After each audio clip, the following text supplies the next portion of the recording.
They told us it was a graveyard run, just another salvage job near the burnt edge of the Andros Belt. Old wreckage, maybe pre-war, probably scavenged dry 100 years ago. We were the crew that took the jobs no one else wanted. Small time, low payout, high risk. We didn't ask questions, we took the credits. The ship was just hanging there in the black like it was waiting for someone to claim it. No damage, no distress signal, no energy signatures, no ID tags. Just a cold, obsidian silhouette bigger than anything we'd ever seen.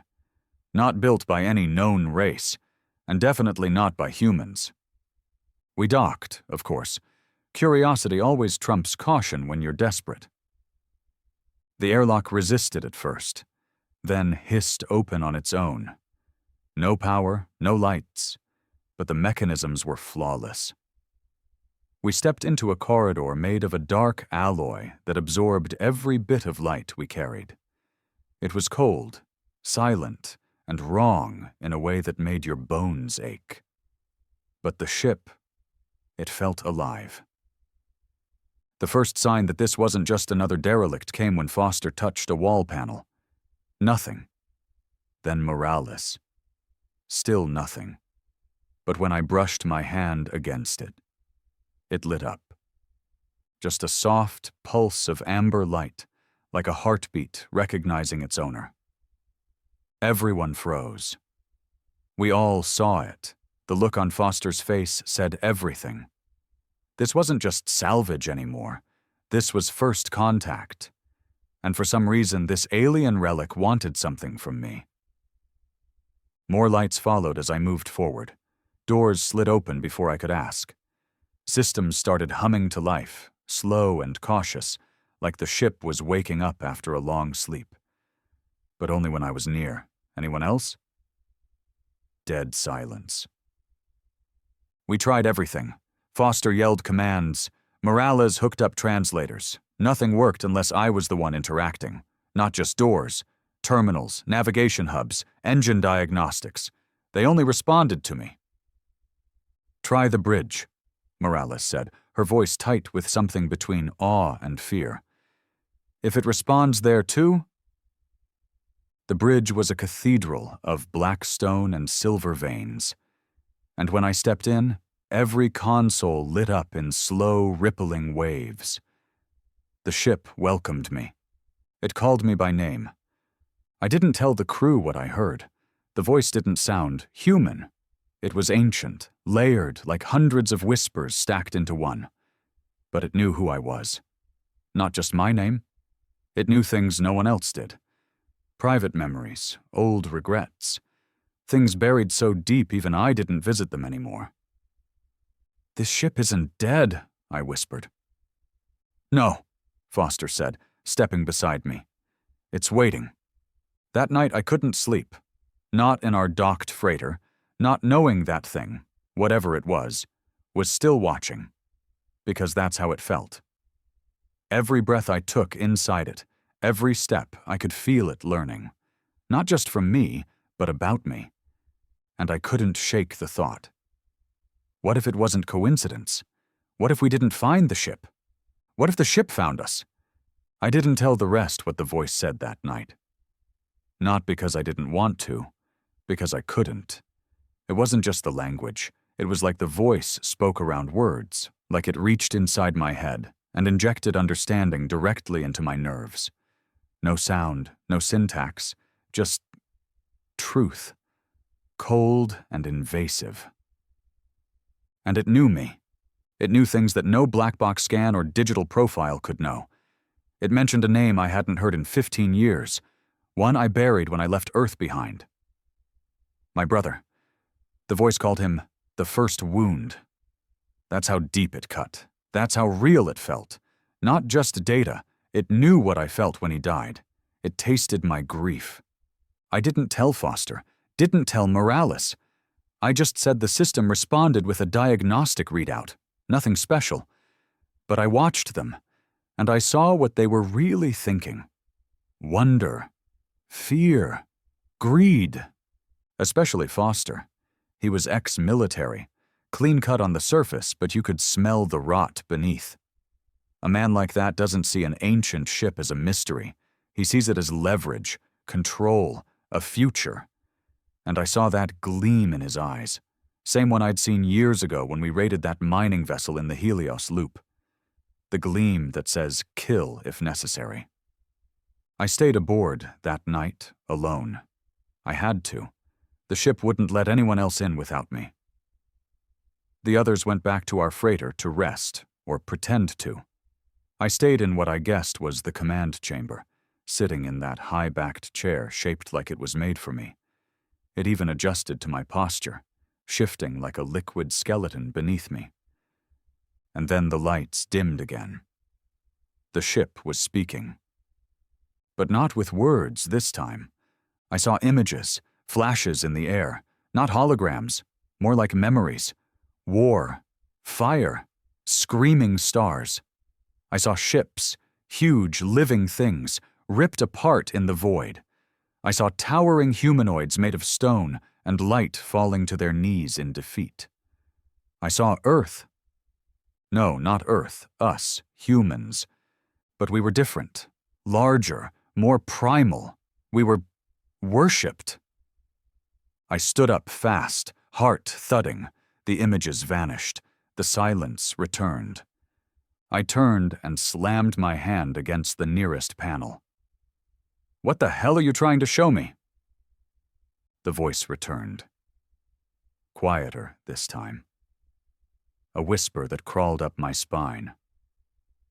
"You are the echo, the last seed. You will remember. You will awaken the war." I stumbled back, breathing hard. My legs felt like ice. "Number, that's not me. I'm just a salvage hauler." No reply, just the pulsing amber light, slow and steady like a heartbeat in the dark. Foster returned in the morning with 2 things, Morales and a plasma cutter. "Why the hell are you armed?" I asked, already knowing the answer. "Safety precaution," he said smoothly, lifting the weapon like it was just part of the toolkit. "You said this ship responds to you. That makes you the key, and we can't have the key running off and locking the rest of us out." Morales shot him a look, but said nothing. She was too busy scanning one of the active consoles I'd left running. "He's not lying," she said. "These systems are only responding to him. I've tried every interface, voice, touch, neural port. Nothing." Foster looked at me again. This time, he didn't hide the calculation in his eyes. "Then we stay close. No more solo tours. If the ship wants to talk, it talks while we're all listening."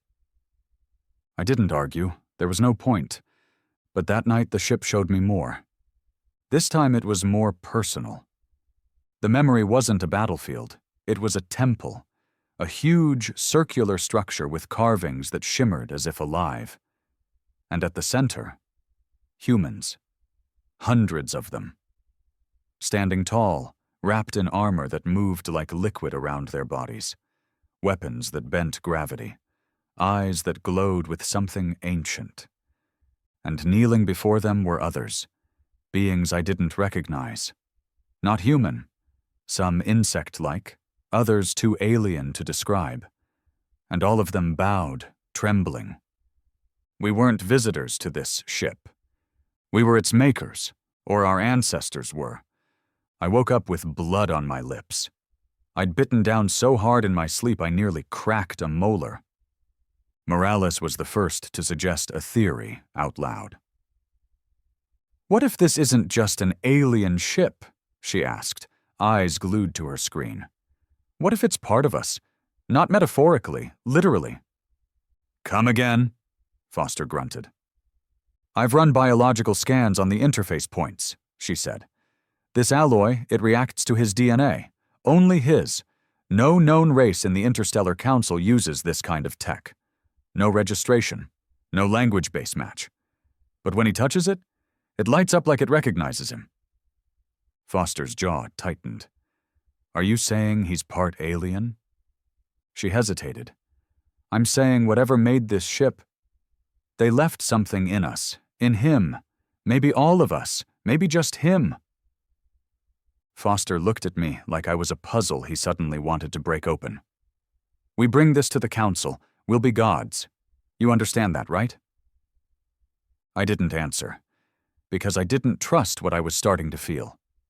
Every time I touched that ship, something shifted inside me. Not just mentally, physically. My reflexes were sharper, my vision clearer. I could hear things, subtle hums in the ship's walls like breathing. I could feel when systems powered on even without seeing them. Something inside me was waking up. And the ship was smiling. It all snapped on the 4th day. Morales tried to access a locked chamber without me, a massive circular vault we hadn't dared to enter yet. She used the plasma cutter while Foster stood watch. The moment the seal broke, the ship reacted. Lights flared red. Doors slammed shut. Walls pulsed like arteries. The temperature dropped instantly. I ran toward the vault, systems opening for me with desperate urgency. When I reached them, the chamber had already swallowed both of them. The door was shut tight again. "Open it!" I shouted, slamming my palm against the control. Nothing. The ship was angry. A deep, resonant pulse vibrated through the floor, a warning. And then, a message appeared on the wall in sharp, foreign script, but I could read it. "You were warned. They are not welcome." I screamed until my throat bled, pounded on the metal until my knuckles split. But the chamber stayed locked. Hours passed, maybe more. Then, slowly, the door slid open. Foster was unconscious. Morales wasn't breathing. There were no marks on her, no wounds, just nothing, like the life had been unplugged. Foster came to an hour later, said he didn't remember what happened. His eyes wouldn't meet mine. He was shaking. He asked about Morales once. When I told him, he just nodded.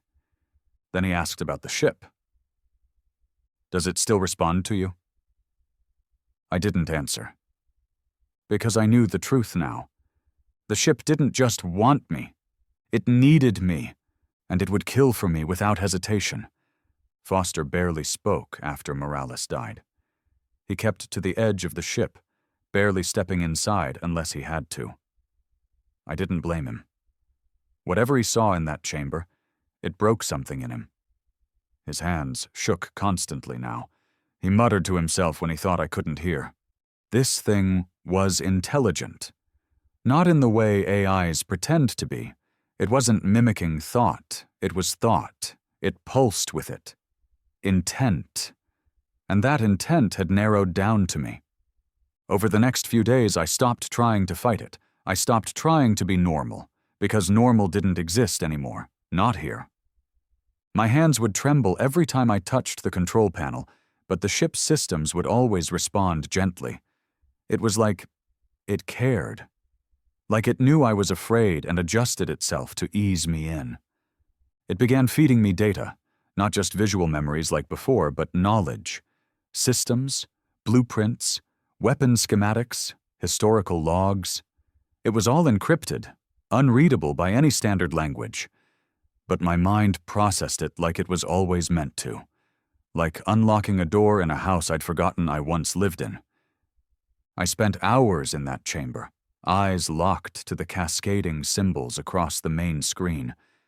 It felt like I was learning everything humanity had lost, or was never meant to remember. And then I found the log. Or maybe it found me. It was short. Just one sentence burned into my skull like flame. Earth is a colony. You are the return. That's when the dreams started. They weren't just dreams. They were experiences, memories that weren't mine, but felt like they were. I stood on a black mountain above a city of spires and light. I watched ships like the one I was in now rise into the atmosphere. and behind me stood others. Humans. But they weren't like me. They were massive, ageless, adorned in armor that bent gravity. Their eyes glowed white. We had ruled the stars once, long before we ever crawled on Earth. And then came the fall. Somewhere, long ago, something broke us. Something hunted us. And the survivors, the last of our kind, fled to a backwater rock to hide. To forget. Earth wasn't home.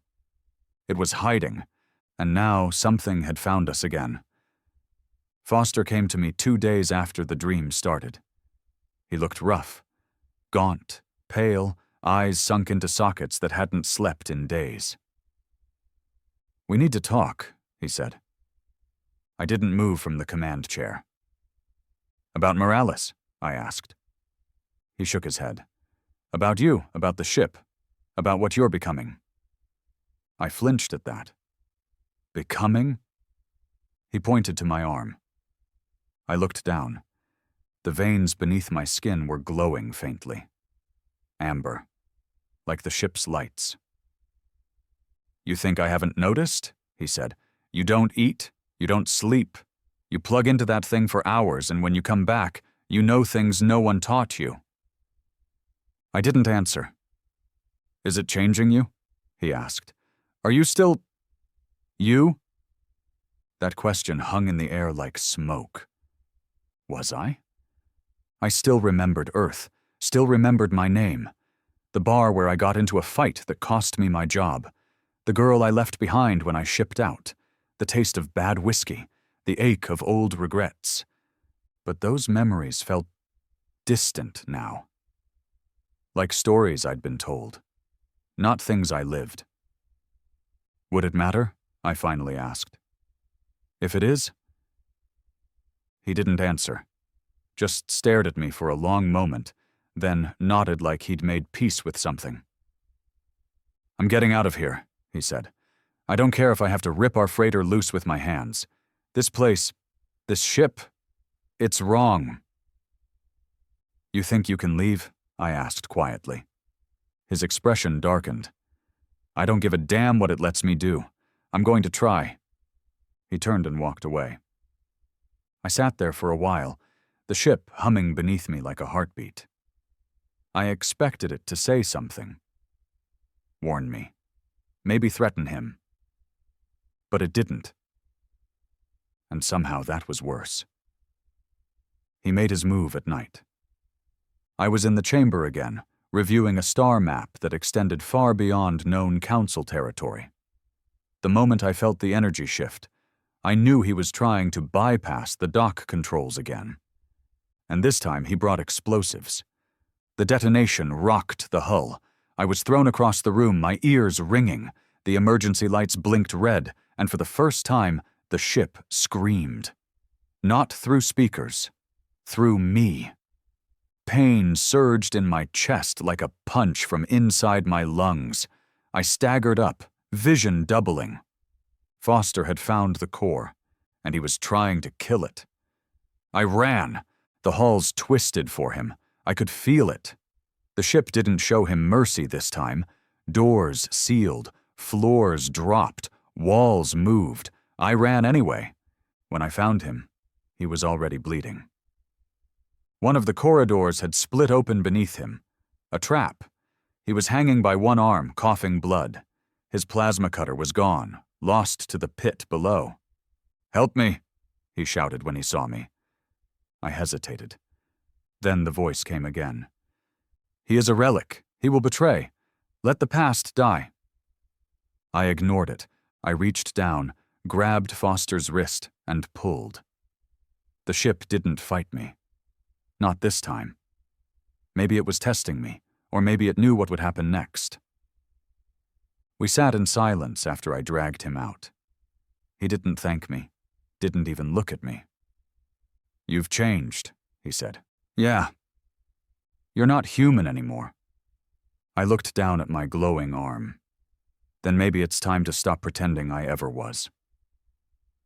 That night, the ship opened the last chamber.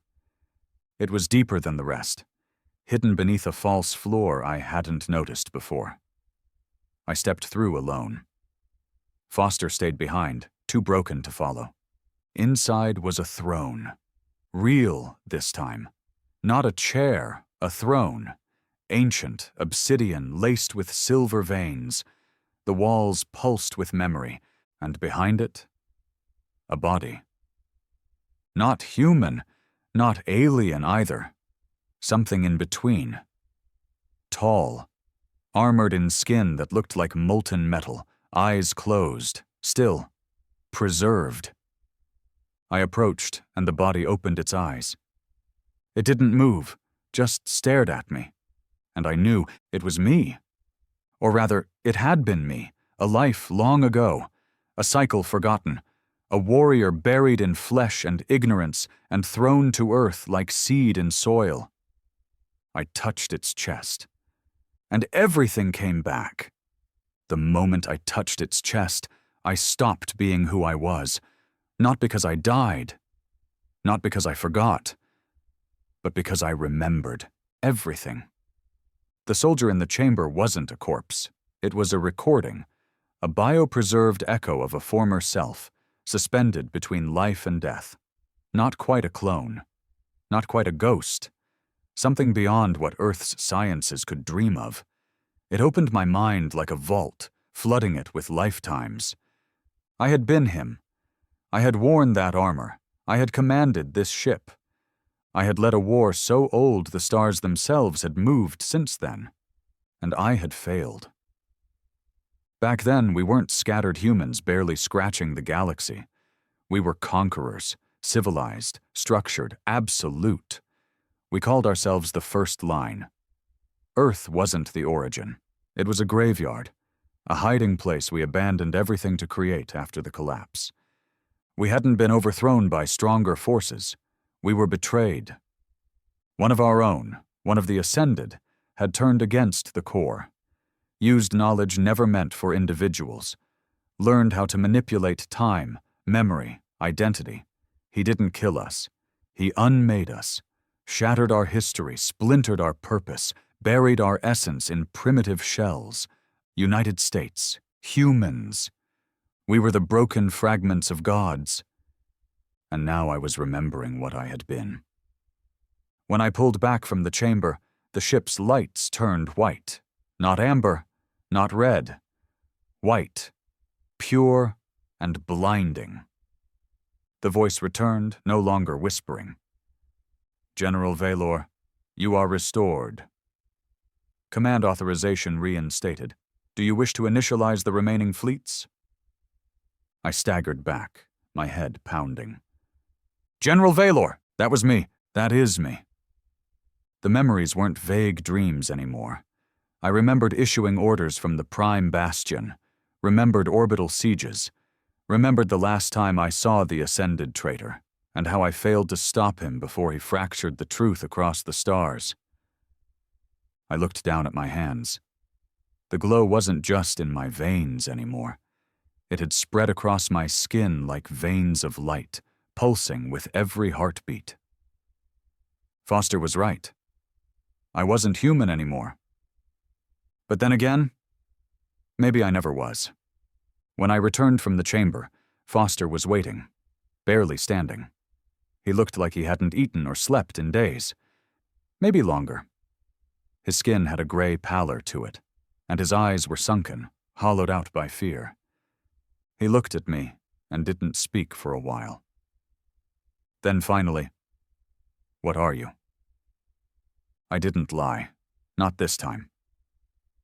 "I used to be like you," I said. "Before I was put on Earth. Before I forgot. The ship reminded me." He laughed, a dry, cracked thing that didn't sound like amusement. "So what now? You grow wings? Turn into some glowing god?" "No," I said. "I reclaim what was stolen." He looked around at the dark, towering halls of the ship, the way the lights pulsed with my presence. "And us? The rest of humanity?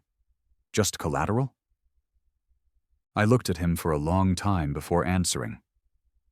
That depends on what you do next. He didn't like that answer, but he didn't fight it. He just turned and walked away, back to the broken little corner of the ship where he slept.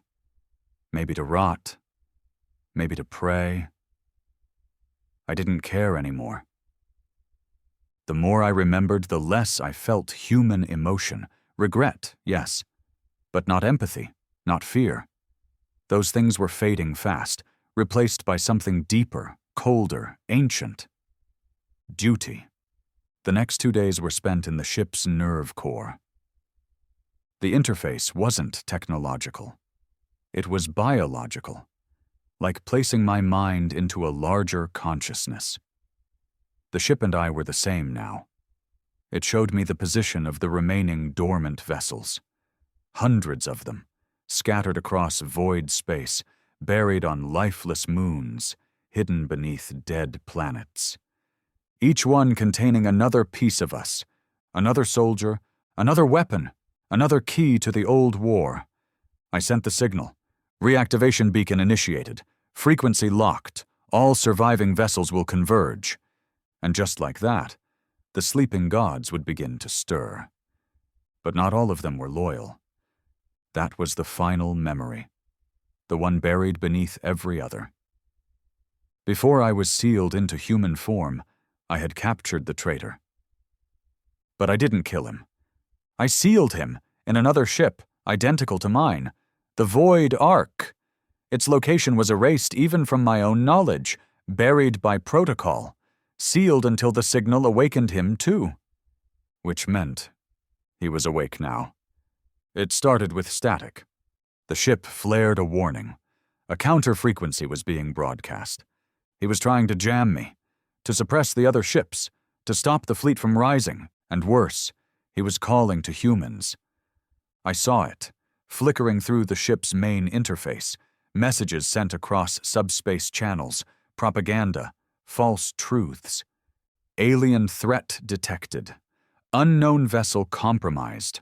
Biological corruption. Seek and destroy. He was painting me as the threat. And they'd believe him. The humans on Earth, the Council, the Armadas, they wouldn't hesitate to wipe out something they couldn't understand. Unless I got there first. I powered the ship's main drive. The core roared to life, light bending around it as it tore open a rift into subspace. The jump path was direct. Earth. Not to conquer. Not to destroy. To tell the truth. Or what little of it was left. Foster tried to stop me. "I won't let you drag the whole species into your damn ancient war," he said, holding a sidearm, hands trembling. "You think I wanted this?" I asked. "I was you once, lost, angry, confused. Then the truth found me." "This isn't truth," he said. "It's madness. You're playing God." I stepped toward him. He didn't fire. He couldn't. Because somewhere, deep down, he felt it too. The same whisper that lived in the walls. The blood memory. He dropped the gun. And I walked past him. As the ship tore into subspace, I stood on the bridge and watched the stars distort.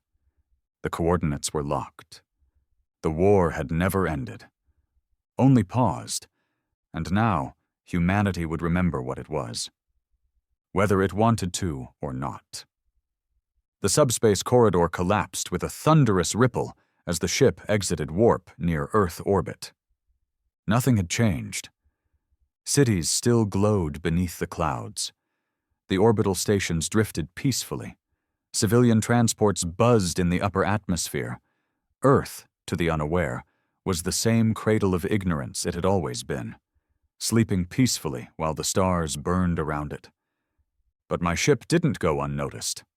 Within minutes, planetary defense systems lit up. Satellite scanners pinged us. Warships scrambled from lunar bases. The response was rapid, automatic, and terrified. I watched it all through the ship's lens. Panicked alerts, scrambled frequencies, warnings in every Earth dialect screaming the same thing. Unidentified vessel. No registry, no clearance. Arm and prepare for confrontation. They had no idea they were aiming at their own. "Foster," I said without turning. He stood at the back of the bridge, arms folded, still gaunt but steadier than before. "Yeah? If they board, I won't stop the ship." He nodded. I figured. "You can leave," I said. "There's a secondary craft. It's fast enough to outrun what's coming." He let out a dry laugh.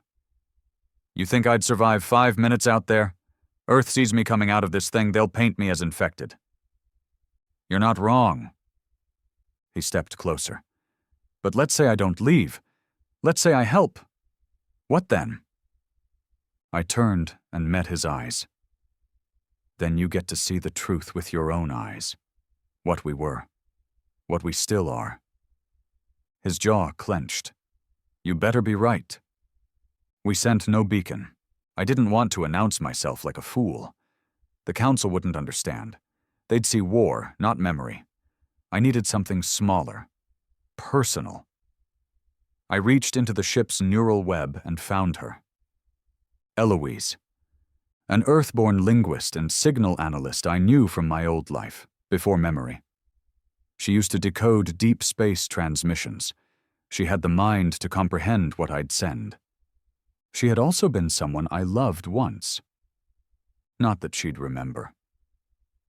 I sent a pulse, encrypted with an old code, something only she and I would understand, an ancient joke we shared during our last training rotation back when we were nobodies.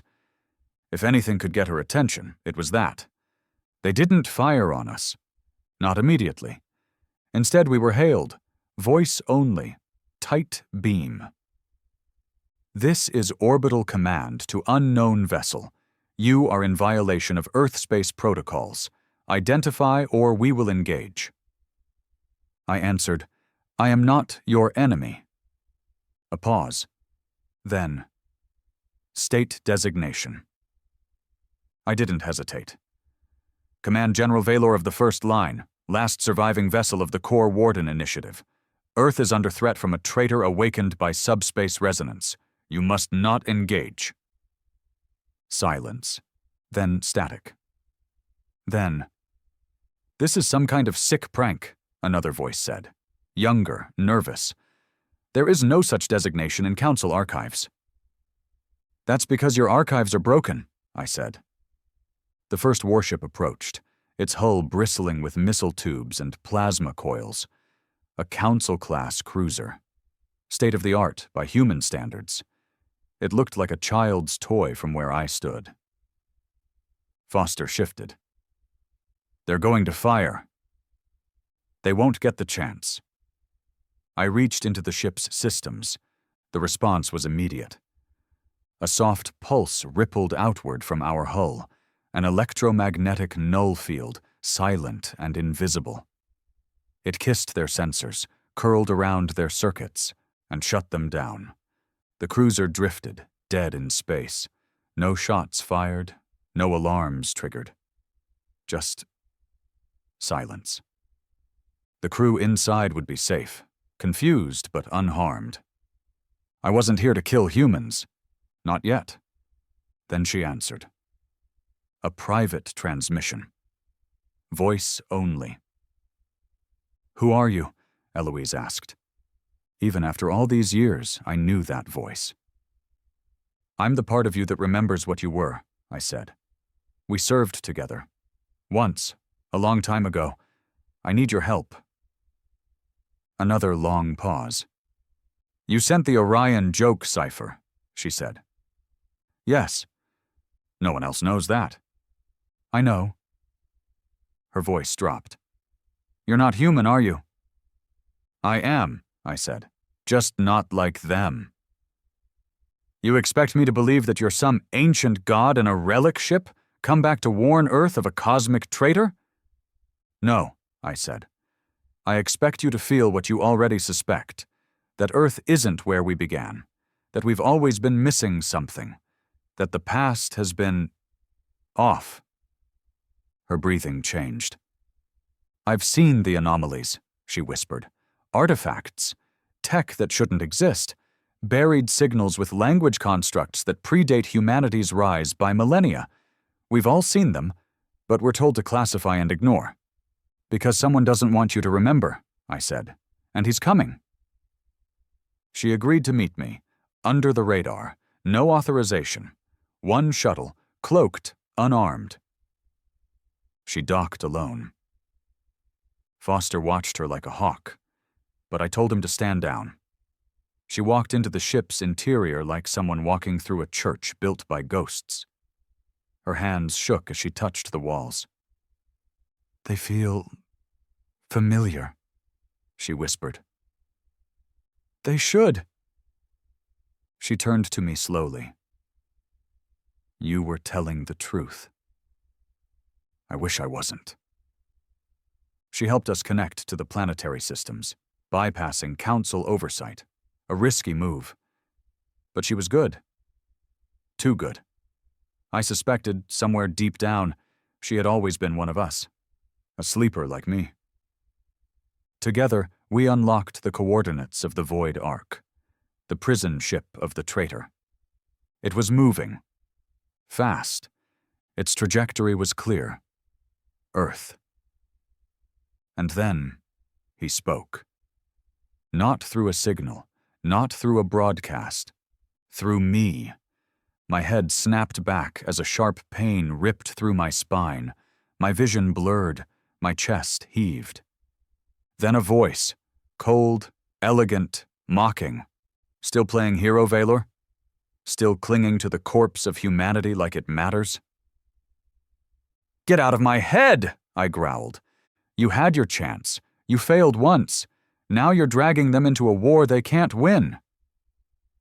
They deserve the truth. They deserve extinction. You know it. Weak, broken fragments of what we were. Let them fade. Join me. Finish what we started. I bit down, hard, blood filling my mouth. I'll kill you myself. Then come find me, General. One last time. The link snapped. He was in orbit now, in the dark side of the moon. Masked. Silent. The Void Ark was bigger than mine. Older. Meaner, and it was awake. We had hours, maybe less. What's our move? Foster asked. I looked at him, then at Eloise, then back at the stars. We finish what we started, I said. And this time, we don't fail. They saw him before they understood him. The Void Ark broke from the moon's shadow like a nightmare stretching its limbs. No arrival signal, no protocol, just sudden, massive presence. Bigger than my ship, darker than any council vessel, and older than any records could trace. Its surface wasn't just black. It shimmered, reflecting nothing, like light itself refused to acknowledge it. Earth's defense grid lost its mind. Satellites turned. Missile arrays armed. All global networks began to stutter and choke. Hundreds of orbiting systems went dark. Subspace relays blinked out. One by one. Eloise stared at the screens. He's silencing Earth. No, I said, staring at the patterns blooming across the planetary grid. He's rewriting it. The Void Ark wasn't attacking. It was infecting. Broadcasting a new language, one that burrowed into firewalls, bypassed quantum keys, and nested deep inside the AI cores. Not brute force, persuasion, like a god whispering to machines. Even the humans wouldn't realize they were being erased until it was done. He wasn't here to fight me. Not yet. He was here to make Earth forget me all over again. We had to strike first. I'm going over there, I said. Eloise blinked. Alone? He wants me. He'll let me in. Foster crossed his arms. And then what? You talk him to death? No, I said, stepping towards the command vault. I remind him what we used to be, and then I kill him. The ship's inner systems began adjusting, crafting a boarding shuttle tailored to bypass the Void Ark's defenses. A vessel built from memory, not design. My memory. "Wait," Eloise said. "I'm going with you." I looked at her, and for a moment the memories twisted again. Flashes of her face from a different lifetime. Laughing in starlight, bleeding in my arms, promising she'd follow me into hell. "You sure?" I asked. "I think I've always been a part of this, even if I didn't remember it." She was right. The ship had responded to her. Subtly. Quietly. Like it knew her blood, too. She was one of us. The shuttle launched. No escort, no weapons, just a quiet, slipstream ride across dead silence. And still, no resistance. The Void Ark welcomed me. Its doors opened without command. The corridors lit in red pulses as we walked through, casting long shadows behind us. I felt it, his presence, woven through the metal like breath inside lungs. Eloise touched the wall. "It's watching." "No," I said. "It's listening." We found him in the heart of the ship, standing atop a platform surrounded by living code, a storm of symbols swirling in the air, rewriting reality itself. He turned slowly. He looked human, but he wasn't. Not anymore. His face was too perfect, too still. His eyes glowed faintly blue, like glass filled with lightning. His voice, when it came, didn't echo from his throat. It rose from the walls around us. "General Valor," he said. "Traitor," I replied. He smiled. "Still clinging to labels? Still playing soldier while the universe forgets your name?" I stepped forward. "They won't forget again. I'll make sure of it." He tilted his head. "Why bother? Humanity chose ignorance. We offered them infinity. They built cages of politics and fear." "They didn't choose it," I said. "You made them forget. You broke the cycle." "Because the cycle was flawed," he shouted suddenly, the code flaring around him. "We built empires on control, power, fear. I gave them freedom." "You gave them amnesia," I said. "You stripped their soul and left them hollow." Eloise stepped forward. "You erased truth." He looked at her. His expression twitched. Recognition, hesitation, then mockery. "Ah, the linguist, the broken mirror." He smiled again. "You still don't remember the way you screamed when the last gate fell." She didn't blink. "But I will." The traitor sneered. "You want war, Valor? You want to play gods and monsters again?" He raised his hands, and the chamber screamed. Code twisted into form. Armor wrapped his body in liquid black steel. Wings of hard light flared from his back. Weapons folded into his arms. He wasn't speaking anymore. He was becoming. I didn't hesitate. The ship responded to my will. Armor bloomed from my skin like a second soul, white and gold and jagged with memory. The ground beneath me pulsed. My hands ignited with gravitational blades, ancient weapons forged from collapsed matter. Eloise stepped back, not in fear, in awe. The traitor struck first. We fought like storms colliding. Blades sang, energy cracked the air. Each strike rippled through the ship. Sparks flew like blood. Our movements tore gravity in knots. He moved faster than I remembered. Smarter. His form adapted, mimicked, countered. He wasn't just fighting. He was studying. "You're weaker," he taunted, blocking a downward slash. "You let them rot you, all those years as a human, a shell." "I remembered what it's like to care," I said, driving a boot into his chest. "You should try it sometime." He staggered, snarled, and responded with a shockwave that shattered the platform. We fell. Together. Through levels of the void arc that hadn't seen light in 1,000 years. We landed hard, the impact splitting the floor. And he laughed.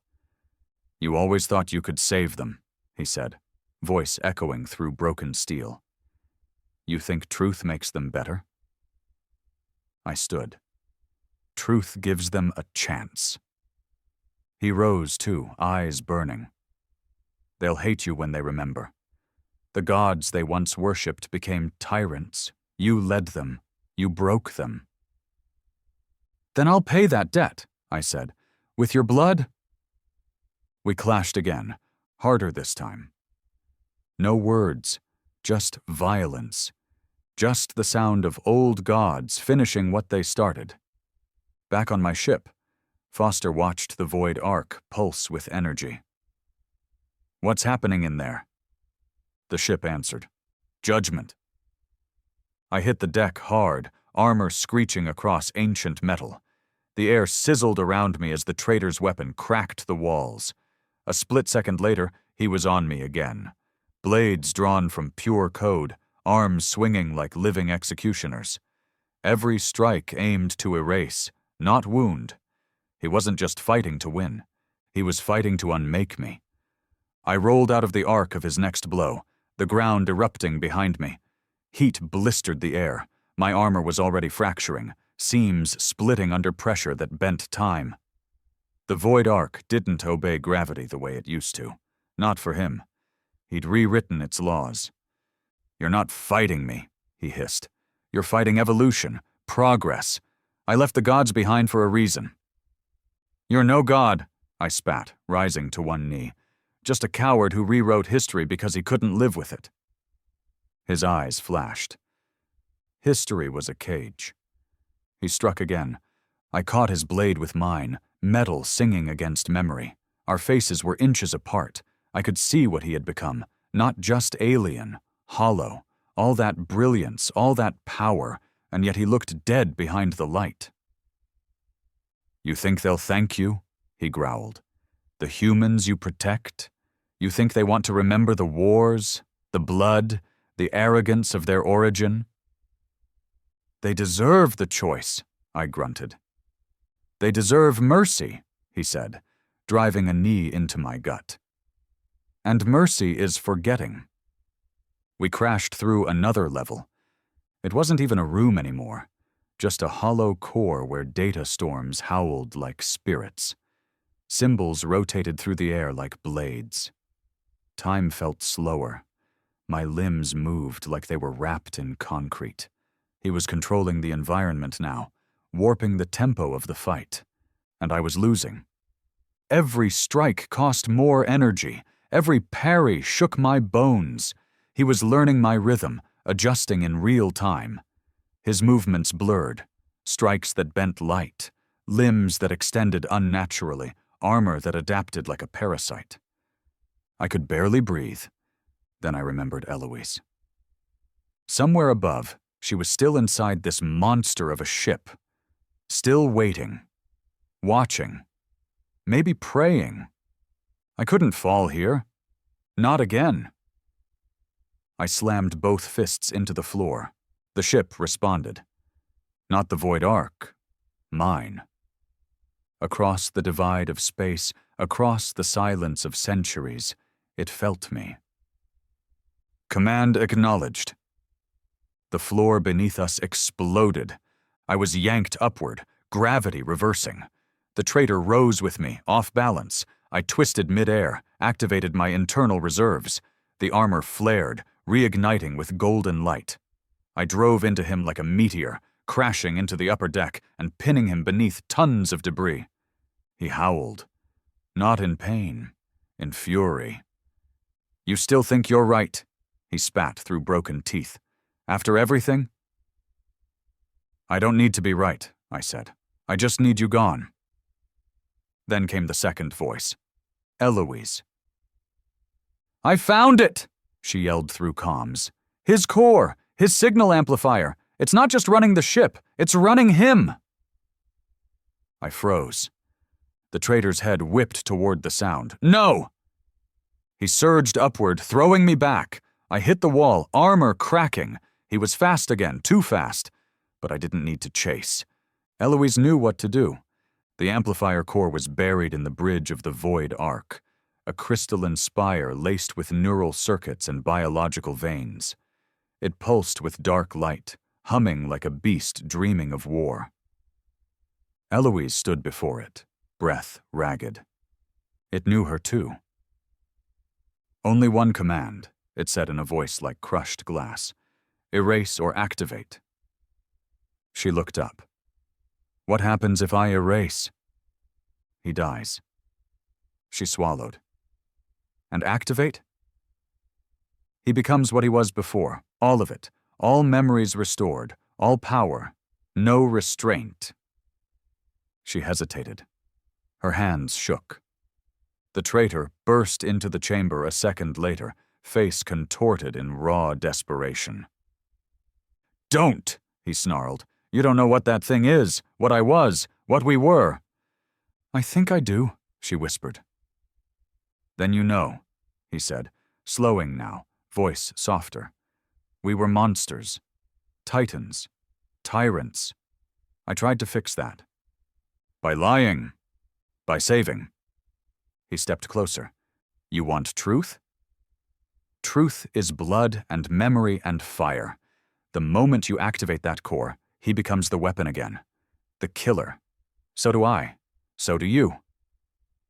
She looked at me as I stumbled into the room behind him, bleeding, cracked, burned. He turned toward me. We stood there, the three of us. Memory. Betrayal. Choice. Then she placed her hand on the core and whispered, let them decide. She activated it. The void arc screamed. A wave of energy pulsed outward like a sun detonating inside the hull. The air warped. Time cracked. He dropped to his knees. I dropped with him. Our minds tore open. The past flooded in. I saw him, not as a traitor, but as a brother in arms, my second, my closest friend. I saw the fall, the burning cities, the betrayal, but also the fear. He hadn't destroyed memory out of arrogance. He'd done it out of guilt. We had been gods, and we had done terrible things. We collapsed side by side, breathing hard. No longer enemies, just survivors of a cycle too old to keep spinning. Now what? Eloise asked. I looked at him. He didn't answer. He just closed his eyes. The void arc was dying. Not burning, not collapsing, just releasing. As if holding its breath for centuries and finally letting go, the activation of the core hadn't just affected him, it had ruptured the old seals across the ship's body.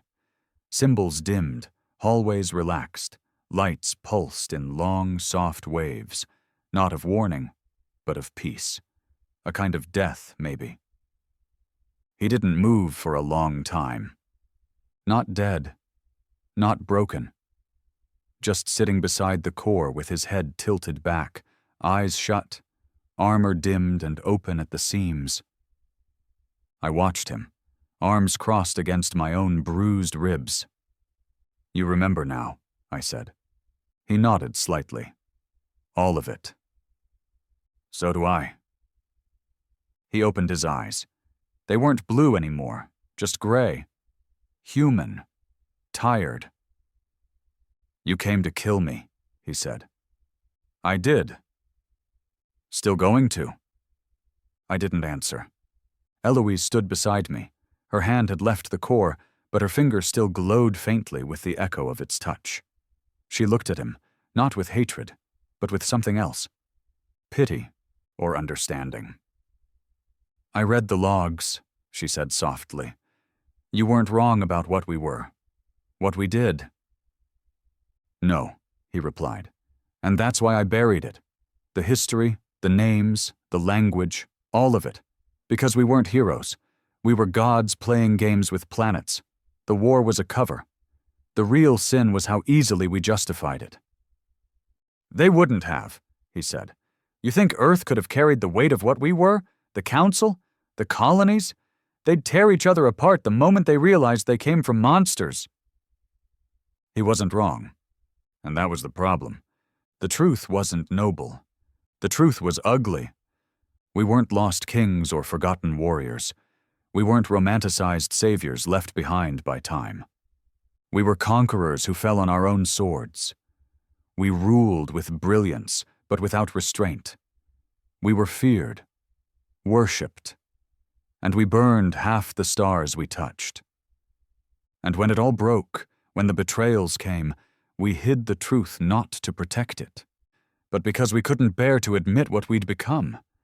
So we buried ourselves in flesh and bone, became humans, mortal, limited, forgetful, because it was easier to believe we were born small than to remember we had once been giants.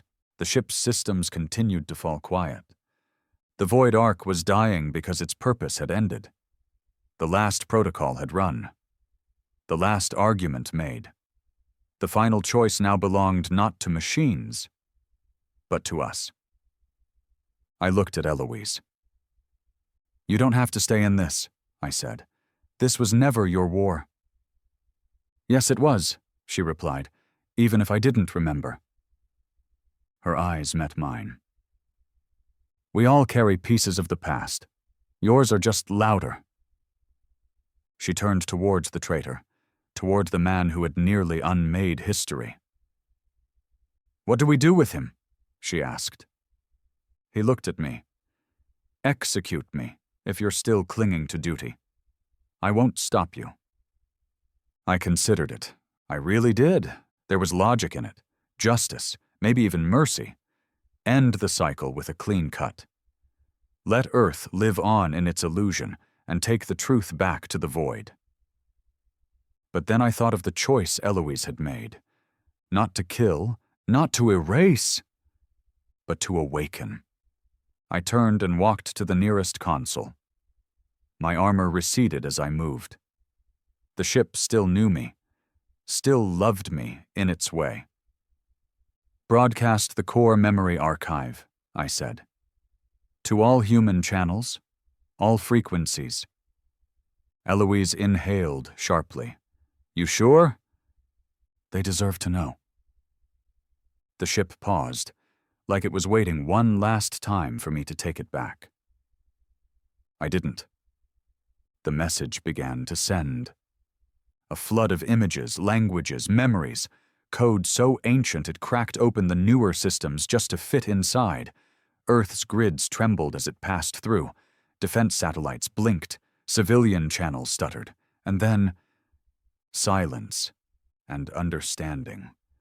Across Earth, across the moons, across the listening worlds of the Council, one truth rang out. You were more, and you forgot. For hours, no one responded. Foster, still aboard our ship, watched from orbit as Earth trembled. He didn't call. He didn't run. He just waited. Then came the first reply. Not from governments, from people, messages short, raw, confused. Is this real? What does it mean? Were we gods? Did we fall? Do we rise again? They weren't afraid. They were awake. Days passed. Earth didn't burn. The Council didn't attack. No fleets arrived to silence us. Instead, ships began to move, not to war, but to listen, to ask, to learn. Small teams arrived in orbit, historians, scientists, sleepers like Eloise who began to remember strange things at the sight of ancient words. They came to understand, to rebuild what had been buried. The traitor never left the Void Ark. He stayed, alone, as it drifted quietly into the outer rim. I was built for war, he said before the doors sealed. I don't belong in this new version of the truth. Maybe you will, I said. Someday. He shook his head. Tell them I was the villain. It'll be easier that way. He was wrong. But I let him go. Eloise stayed with me. We turned my ship into a beacon, a floating library of memory and truth. We didn't lead. We didn't command. We just reminded. Because the truth wasn't a crown or a throne or a gun. It was a mirror. And now, finally, humanity had looked into it. One night, I stood alone in the ship's heart. The original body, Valor's old self, still rested in its vault. But I didn't need it anymore. Because I remembered everything. And I chose to become more than I had been. Not a god, not a soldier, just a man who carried truth in his blood. "Are you afraid?" Eloise asked, stepping beside me. I looked at Earth below. "No," I said. "For the first time in centuries, I think I'm ready." "For what?" I smiled. "To see what they become." The stars above Earth hadn't changed. Even after everything, after memory returned, after ships stirred, after the truth was whispered through every system, they still shined with the same cold, quiet brilliance they always had. Watching, silent, unmoved. But the world beneath them had changed. Not all at once. Not with fire or banners or marching fleets. The change was slower, quieter, like a forest thawing after centuries of winter. It began in conversations, in children asking questions their textbooks didn't have answers for, in old engineers looking at ancient ruins and suddenly understanding what they were built for, in dreams, dreams of fire and gold and endless stars. I didn't stay in orbit forever. Neither did Eloise. The council invited us, at first as witnesses, then as consultants, then as something else entirely. They didn't know what to call us. Some said ancestors, others relics. A few called us imposters. That was fine. We weren't there to be believed, just to stand still long enough for the world to catch up. And it did. Barely. They didn't all want the truth. A portion of the council rejected the idea outright, called it myth, fabrication, said I was a genetic hoax, some experiment gone rogue. The traitor's memory was useful for them. A perfect scapegoat. All blame, no complexity, a neat bow for a messy history. But the data was there. The symbols, the tech, the ships rising from moons long buried in darkness, and the sleepers. Thousands of them, all across the colonies. People who had never met, never studied the old codes, suddenly understanding them without training. Eyes lighting up at the sight of old glyphs. Soldiers who moved like they'd fought in wars they had no name for. Pilots who could fly alien vessels without instruction. They didn't need proof. They were the proof. Some wanted to build again, reclaim the glory, the ships, the weapons, the reach. But they forgot the truth we paid for in blood. So I reminded them.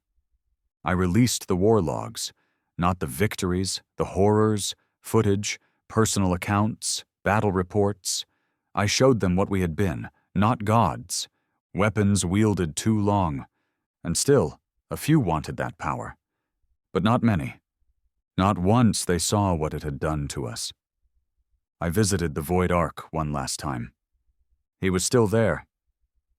He looked older now, not physically, but in the way shadows linger longer on people who've seen too much. "Thought you were done with ghosts," he said when I arrived. "Some ghosts need goodbyes."